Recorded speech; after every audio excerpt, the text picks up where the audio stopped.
দিনে দুপুরে নৌকায় জেনারেটরের সাহায্যে উচ্চ শব্দে বাজানো হচ্ছে সাউন্ড বক্স। তরুণরা গানের তালে উচ্ছ্বাসে মেতে থাকলেও কেঁপে উঠছে আশপাশের এলাকা। সুনামগঞ্জের তাহিরপুর উপজেলার পর্যটন এলাকায় উচ্চ মাত্রার সাউন্ড বক্সে ক্ষতিগ্রস্ত হচ্ছে হাওরের জীববৈচিত্র্য। ঈদের পরে শত শত নৌকায় সাউন্ড বক্সের তাণ্ডবে অতিষ্ঠ স্থানীয়রা।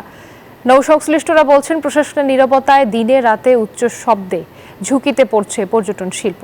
বুরহানুদ্দিনের পাঠানো তথ্য ছবিতে ডেস্ক রিপোর্টে বিস্তারিত। সুনামগঞ্জের তাহিরপুর উপজেলার ট্যাকের ঘাটের শহীদ সিরাজ লেক এলাকা। দিনে দুপুরে নৌকায় জেনারেটরের সাহায্যে উচ্চ শব্দে বাজানো হচ্ছে সাউন্ড বক্স। তরুণরা গানের তালে উচ্ছ্বাসে মেতে থাকলেও কেঁপে উঠছে আশপাশের এলাকা। অনুষ্ঠান সুন্দর হইতেছে, নাচানাচি হইতেছে, গান বাজনা হইতেছে। বান্ডেল থাকলে প্রতি সেনমানিতে টাকা বাঁচবে। বিকাশ সেনমানি বান্ডেল কিনে জিতুন প্রতি লেনদেনে। শুধু এই নৌকায় নয়, বিনোদনের জন্য আসা শত শত স্থানীয় নৌকায় এমন সাউন্ড বক্স বাজানো হচ্ছে। এতে নষ্ট হচ্ছে টাঙ্গুয়ার হাওর সহ আশেপাশের হাওরের জীববৈচিত্র্য। দিনে রাতে উচ্চ শব্দের তাণ্ডবে অতিষ্ঠ এলাকাবাসী। তারা বলছেন, শব্দের কারণে শিক্ষার্থীদের পড়াশোনা সহ স্বাভাবিক কার্যক্রম ব্যাহত হচ্ছে। বিভিন্ন রকমের ড্রাম সেট, বাজনা এবং শব্দ দূষণের জন্য যতগুলো সরঞ্জামের প্রয়োজন, এইগুলা ব্যবহার করার কারণে শব্দ দূষণ হচ্ছে। আমার ঘরে আমার ভাতিজা আছে, পড়াশোনা করে, সে রাতে পড়তে পারে না, আমরা রাতে ঘুমাতে পারি না, একমাত্র বাদ্যযন্ত্রের কারণে।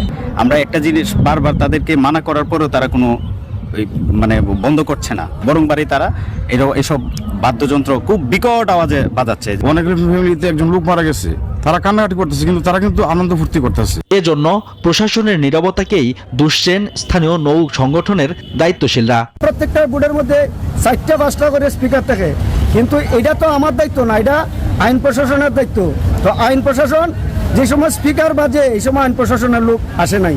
তবে পর্যটকদের নিরাপত্তায় টহল কার্যক্রমের পাশাপাশি উচ্চ শব্দে গান বাজালে সতর্ক করা হচ্ছে বলে জানিয়েছে পুলিশ।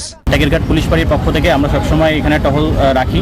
যখন দেখি যে কোনো নৌকায় উচ্চস্বরে গান বাজানো হচ্ছে, তাদেরকে আমরা ওয়ার্নিং দিই এবং আইনের আওতায় আনার চেষ্টা করি। হাওর ও পর্যটন এলাকার প্রতিবেশ রক্ষায় ও উচ্চ শব্দের বক্স বন্ধে আরও তৎপর হবে প্রশাসন, প্রত্যাশা সুনামগঞ্জবাসীর। Shoaib Shamim, desk report, news 24।